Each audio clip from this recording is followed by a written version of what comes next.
ሰላም ጤናና ፍቅር በያላችሁበት ከናንተ ከውድ ቤተሰቦቼ ጋር ይሁን።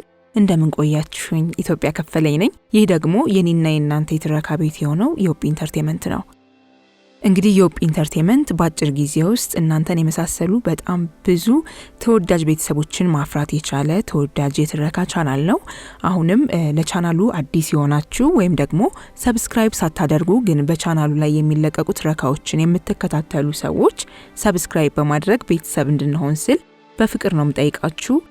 እስከ ዛሬ በነበረን ቆይታ ለሰጣችሁኝ ፍቅር፣ ለሰጣችሁኝ ማበረታቻ፣ ለክብራችሁ፣ ለቤተሰብነታችሁ በሙሉ በጣም የከበረ ምስጋናዬን ከፍቅር ጋር እንሆ እያልኩኝ ዛሬ ደግሞ አንድ አጭር ተወዳጅ ታሪክ ይዤላችሁ መጥቻለሁ።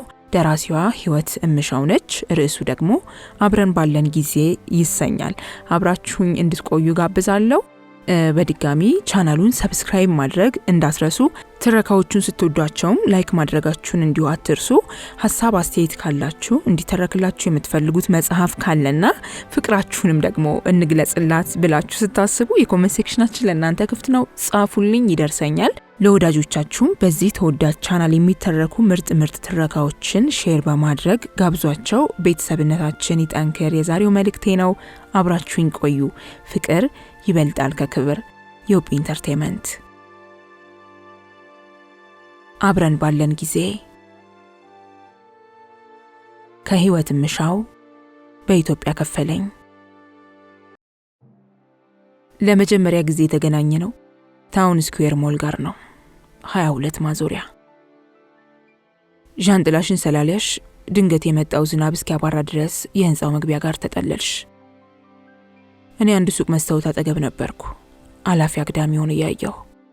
ከጥቂት ደቂቃዎች በኋላ ፈገግ ብለሽ ተጠጋሽኝ። ፈጣን ነበርሽ፣ ቀልጣፋ። ጊዜ ሳትፈጂ ወደ ቤትሽ ይዘሽኝ ሄድሽ። አብራሽ የምትኖረው እህትሽ አልወደደችኝም። ገና በዝናብ የራስ ጃኬትሽን አውልቀሽ እንዳስተዋወቅሽን ከላይ እስከታች ተመለከተችኝና የማያዛልቅ እንደሆነ ያስታውቃል ብላ አሸረደደችሽ። ሳቅሽና ድሮማን ለዘላለም ይሆነኛል አለሽ ብለሽ መለሽላት። እህትሽ ገና በአግባቡ ሳታውቀኝ እንደዚህ ብላ ብታንቆሽሸኝም አንቺም ለጊዜው እንጂ እስከ ወዲያኛው እንዳልፈለግሽኝ በግልጽ ብትናገሪም ልሂድ አላልኩም። ቆየው። ቀኖቹ ወደ ሳምንታት ሲሸጋገሩ እጅግ በጣም ተላመድን።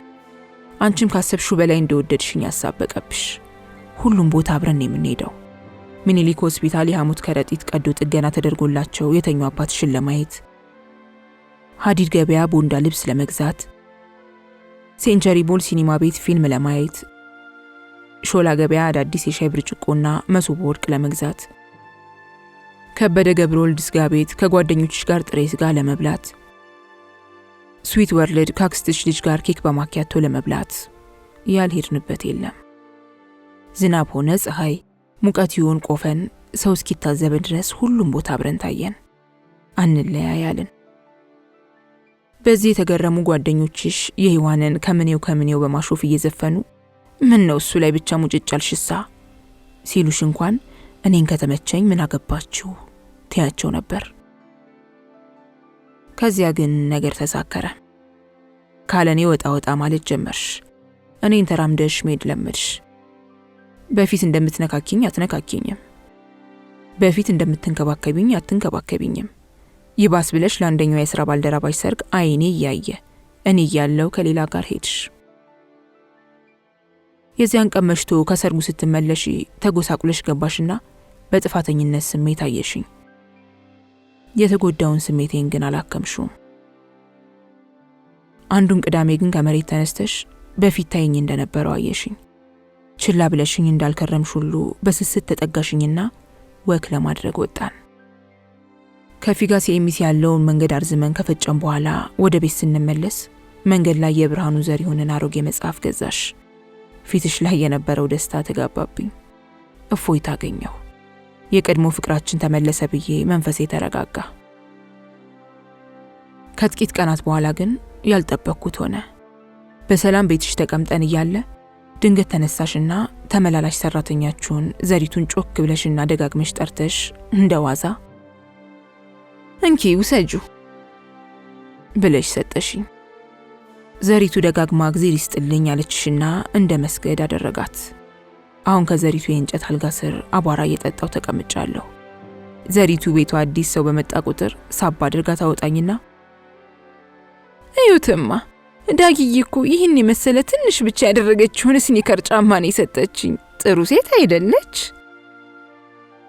ትላለች። ያ ደግሞ በዝምታና በጨለማ አብረን ባለን ጊዜ ስላሳለፍነው ደስታ እያሰብኩ አቧራ ከመቃሙ በላይ ያበሳጨኛል።